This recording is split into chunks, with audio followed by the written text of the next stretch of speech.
मंत्री भुजनलाल शर्मा का आज जोधपुर दौरा रहने वाला है। मुख्यमंत्री भुजनलाल शर्मा आज शाम को लोहावट जाएंगे, जहां वे संघ के क्षेत्रीय प्रचारक निम्बाराम के भतीजे के विवाह समारोह में भाग लेंगे। विशेष विमान से फलोदी होते हुए सड़क मार्ग से लोहावट पहुंचेंगे। लोहावट के ढिलाना गांव पहुंचेंगे मुख्यमंत्री भुजनलाल शर्मा, जहां वे विवाह समारोह में शामिल होंगे, वर वधू को आशीर्वाद देंगे।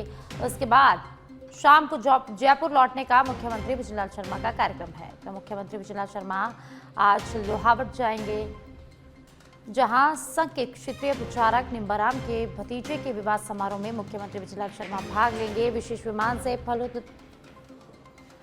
फलोदी होते हुए लोहावट के ढिलाना गांव पहुंचेंगे, जहां वे विवाह समारोह में शामिल होंगे। और उसके बाद आज शाम को ही मुख्यमंत्री भुजनलाल शर्मा वापस जयपुर लौटेंगे।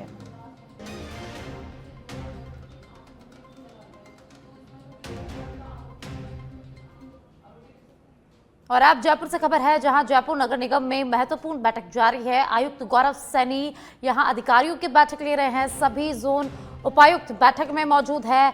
निगम के लंबित प्रकरणों और शिकायतों संबंधी मुद्दों पर यहां चर्चा हो रही है। निगम मुख्यालय में ये बैठक हो रही है। जयपुर नगर निगम की महत्वपूर्ण बैठक जारी है। आयुक्त गौरव सैनी अधिकारियों की यहां पर बैठक ले रहे हैं और सभी जोन उपायुक्त बैठक में मौजूद है। निगम के लंबित प्रकरणों और शिकायतों संबंधित मुद्दों पर यहां चर्चा की जा रही है। तो देखिए, नगर निगम की काफी महत्वपूर्ण ये बैठक है। निगम मुख्यालय में ये बैठक हो रही है। तो जयपुर से ये खबर है, जहां जयपुर नगर निगम की महत्वपूर्ण बैठक हो रही है। सभी जोन के उपायुक्त इस बैठक में मौजूद है।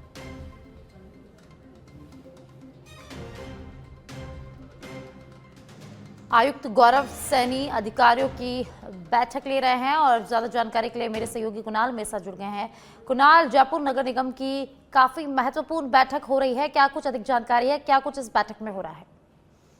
निगम मुख्यालय में इस बैठक का आयोजन किया जा रहा है। ये जो बैठक है वो आयुक्त गौरव सैनी ले रहे हैं और तमाम जोनों में जो शिकायतें हैं, तमाम जोनों के जो उपायुक्त हैं वो बैठक में शामिल हैं। साथ ही जो लंबित प्रकरण हैं और जो लगातार शिकायतें मिल रही हैं, उन तमाम मुद्दों पर जो है यहाँ पर चर्चा की जा रही है। शिकायतों को किस तरह से समाधान किया जा रहा है और किस तरह से जो लंबित प्रकरण हैं, किस तरह के लंबित प्रकरण हैं, उनका किस तरह से यहाँ पर समाधान किया जा सकता है। इन तमाम मुद्दों को लेकर जोन उपायुक्तों के साथ बैठकर जो है आयुक्त गौरव सैनी यहाँ पर चर्चा कर रहे हैं और चर्चा होने के बाद जो शिकायतें हैं उनका किस तरह से समाधान यहाँ पर किया जाए, इस पर जो है पूरा जो है विस्तार से यहाँ पर चर्चा की जा रही है। जी, बहुत बहुत शुक्रिया कुणाल इस तमाम जानकारी के लिए। जयपुर से खबर है, जहां जयपुर नगर निगम की महत्वपूर्ण बैठक लगातार जारी है। आयुक्त गौरव सैनी अधिकारियों के साथ बैठक ले रहे हैं और सभी जोन के उपायुक्त इस बैठक में मौजूद है। बस काफ़ी महत्वपूर्ण ये बैठक है। तो समस्याओं का समाधान कैसे किया जाए, इस बैठक में इस विषय पर चर्चा की जा रही है, मंथन किया जा रहा है। आयुक्त गौरव सैनी अधिकारियों की महत्वपूर्ण बैठक अभी ले रहे हैं। सभी जोन उपायुक्त इस बैठक में मौजूद हैं। निगम के लंबित प्रकरणों और शिकायतों संबंधित मुद्दों पर यहां चर्चा की जा रही है।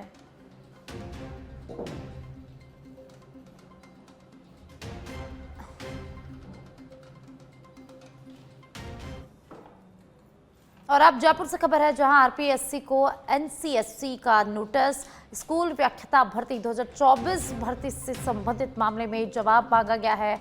आरक्षण नीति उल्लंघन की शिकायत पर 15 दिनों में यहां पर जवाब तलब किया गया है। एससी वर्ग के 54 में से 39 बैकलॉग पद खाली हैं। 2025 की भर्ती में शामिल नहीं पद सामान्य वर्ग में बदलने का खतरा यहां पर है। एसटी वर्ग के 102 में से 91 बैकलॉग, सिर्फ एक पद भरा है। राष्ट्रीय जनजाति आयोग में भी मामला लंबित है। एनसीएससी ने चेताया कि समय पर जवाब नहीं मिला तो सचिव को समन भेजा जाएगा।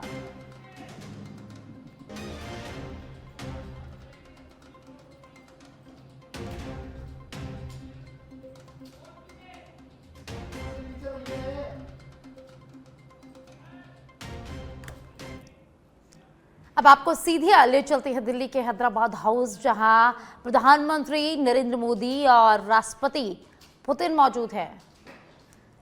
डिग्निटरीज का वो हमने देखा, ये हम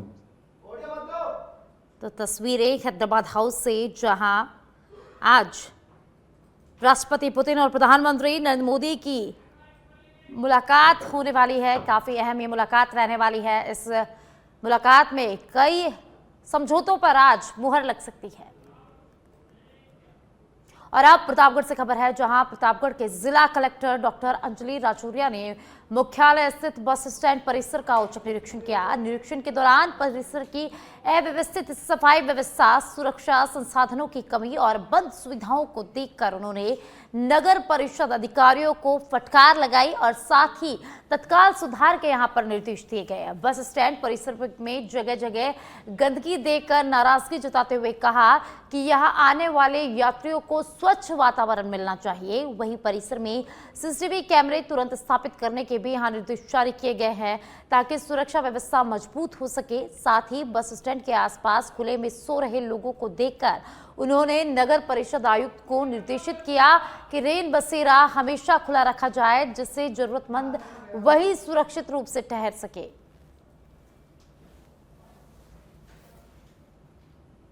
तो प्रतापगढ़ से सब खबर है, जहां जिला कलेक्टर ने बस स्टैंड का औचक निरीक्षण किया। भरतपुर जिले के जोथरोली गांव से खबर है, जहां गांव में सरकार ने करीब 1 साल पहले उप स्वास्थ्य केंद्र की बिल्डिंग बना तो दी, लेकिन बिना डॉक्टर के बनी बिल्डिंग अब शोपीस बनी हुई है। ग्रामीणों ने नाराजगी जताते हुए कहा कि गांव को कोई भी सुविधा नहीं मिल पा रही है। लोगों को दिखाने के लिए काफी दूरी तय करके जाना पड़ता है, जिससे काफी समस्याओं का सामना यहां पर करना पड़ता है। बात अगर जनप्रतिनिधियों की करी जाए तो चुनावों के टाइम पर दिखाई देते हैं और फिर दूर दूर तक नजर नहीं आते।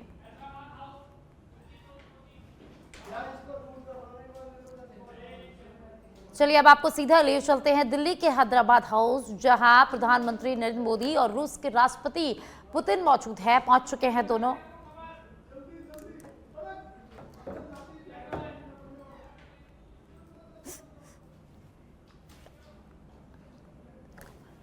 तो दिल्ली के हैदराबाद से खबर है, हैदराबाद हाउस से ये तस्वीरें हैं, जहां राष्ट्रपति पुतिन और प्रधानमंत्री नरेंद्र मोदी की यहां द्विपक्षीय मुलाकात होगी। काफी अहम ये बैठक रहने वाली है। यहां दोनों के बीच द्विपक्षीय वार्तालाप होगा, द्विपक्षीय मुलाकात होगी, जिसमें करीब 25 से ज्यादा फैसलों पर मुहर लग सकती है। और अब डूंगरपुर जिले से खबर है, जहां डूंगरपुर जिले के सीमलवाड़ा मुख्य मार्ग पर 84 थाना क्षेत्र के गेजे गांव में बीती रात 2 बाइकों की आमने सामने की जोरदार भिड़ंत में मालचौक के निवासी देवा पुत्र बाबूलाल डामोर की मौके पर ही मौत हो गई, जबकि ऊपर गामिया पालडी निवासी करण कनीपा और धना कनीपा गंभीर रूप से इस हादसे में घायल हो गए। तीनों को एम्बुलेंस से जिला अस्पताल पहुंचाया गया, जहां देवा के शव को मोर्चरी में रखवाया गया है और दोनों घायलों को गंभीर हालत में आईसीयू में भर्ती किया गया है, जहां दोनों का इलाज जारी है।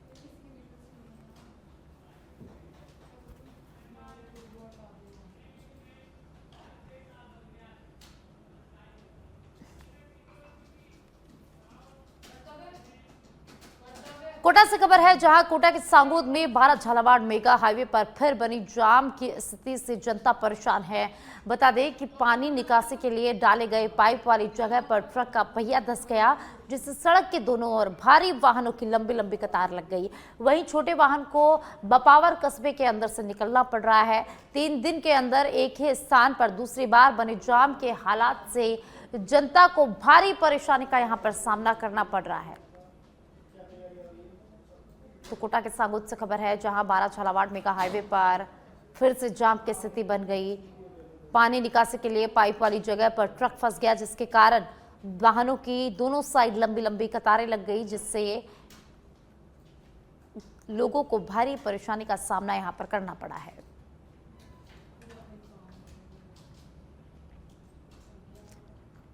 तो सड़क के दोनों ओर भारी वाहनों की लंबी लंबी कतारें लग गई। 12 झालावाड़ मेगा हाईवे पर एक बार फिर जाम की स्थिति बन गई, जहां लोगों को भारी परेशानी का सामना जाम की वजह से करना पड़ रहा है। तीर्थ नगरी पुष्कर में कड़ाके की ठंड में चोरों ने पुष्कर अस्पताल के सामने स्थित केशव ज्वेलर्स की दुकान पर ताला तोड़कर चोरी करने का यहां पर प्रयास किया है, लेकिन पास में स्थित पूर्व पालिका अध्यक्ष मंजू कुड़िया के पति सामाजिक कार्यकर्ता जगदीश कुड़िया को ताला तोड़ने की आवाज सुनने पर वह तुरंत दौड़कर आए, लेकिन चोर मौके से फरार हो गए। नंदू सोनी ने बताया कि सुबह 5:10 पर लाल कलर की स्विफ्ट गाड़ी में 5 युवक आए और दुकान का ताला तोड़कर शटर खोलने का यहां पर प्रयास किया गया, लेकिन शटर में सेंसर होने के कारण वह सफल नहीं हो पाए। मामले की जानकारी मिलते ही पुलिस भी मौके पर पहुंच गई और मामले की जांच शुरू कर दी गई है। चोरों की तलाश लगातार यहां पर की जा रही है। तो पुष्कर से खबर है, जहां केशव ज्वेलर्स की दुकान पर चोरों ने सुबह चोरी करने का प्रयास किया, लेकिन वे यहां पर असफल हुए। जो चोर आए हैं और क्या रहा है आपको? सुबह करीब 5-5:15 बजे चोर आए थे। स्विफ्ट लाल कलर की गाड़ी थी उनके पास। करीब 5 से 6 जने हैं वो, और पहले कैमरों में आके ब्लैक स्प्रे कर दिया और उसके बाद में शटर तोड़ने की कोशिश करी। ताले तो तोड़ दिए उन्होंने, लेकिन शटर खुला नहीं उनसे। कोई नुकसान हुआ? नहीं, कोई नुकसान नहीं हुआ, शटर खराब हो गया। पुलिस वगैरह आई है? पुलिस आके गई है, देख के गई है और अपनी वो कार्रवाई कर रहे हैं। आप कहाँ से? पुष्कर निवासी। जो चोर आए हैं और क्या रहा है आपको? नाबालिग छात्रा से अश्लील हरकत करने के मामले में सरकारी शिक्षक को 3 साल के कठोर कारावास और 20,000 रुपए के जुर्माने की सजा सुनाई है। विशिष्ट लोक अभियोजक सुरेंद्र भामू ने बताया कि 28 मार्च 2024 को नाबालिग छात्रा अपनी मां के साथ बगड़ थाने पहुंची, जहां रिपोर्ट दर्ज कराते हुए बताया कि परीक्षा देकर घर लौटते समय अध्यापक राजकुमार तोगड़िया उसे घर छोड़ने का कहकर अपनी गाड़ी में बैठा कर ले गया था, जिसके बाद रास्ते में उसने छात्रा के साथ अश्लील हरकत की। वहीं शिकायत के बाद पुलिस ने तत्काल मामले की जांच शुरू करने के बाद आरोपी शिक्षक राजकुमार को गिरफ्तार कर पोक्सो कोर्ट में चालान पेश किया गया। पीड़िता की ओर से विशिष्ट लोक अभियोजक सुरेंद्र भामू ने पैरवी करते हुए 13 गवाहों के बयान और 21 साक्ष्य न्यायालय में प्रस्तुत किए, जिनके आधार पर आरोपी को अपराध प्रमाणित हुआ।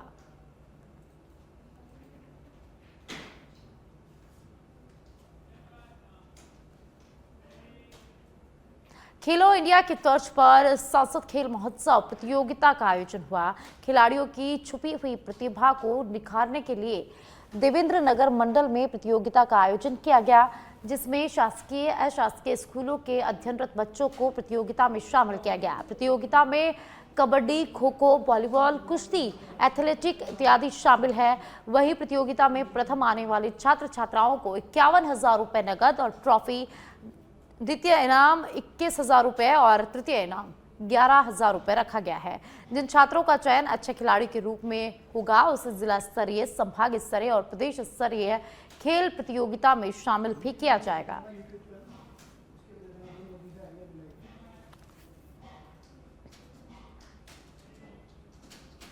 पन्ना टाइगर रिजर्व में अखिल भारतीय बाघ गणना 2026 की तैयारियां अपनी चरम सीमा पर है। इस बार अभियान पूरी तरह से डिजिटल हो गया है।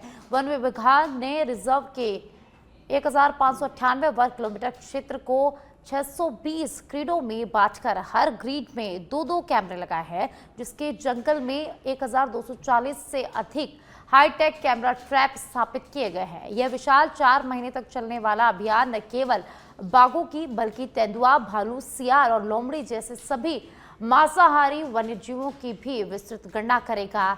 डिप्टी डायरेक्टर मोहित सूद ने बताया कि गणना 2 चरणों में होगी। पहले चरण में मांसाहारी और दूसरे चरण में शाकाहारी वन्यजीवों के साक्ष्य एकत्रित यहां पर किए जाएंगे।